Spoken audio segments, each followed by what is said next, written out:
Zabytek jest piękny, bo nie powiem. Ludzie się spodziewają nie wiadomo czego, bo filmy, seriale. Ale prawda jest, że filmy i seriale nie wyglądają jak prawdziwe życie najczęściej.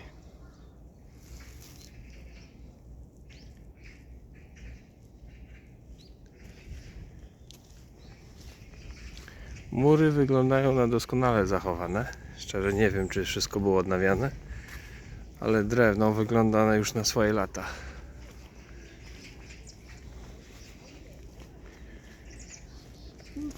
Tysiąc łonów. Przyjemny spacer. Trochę kultury.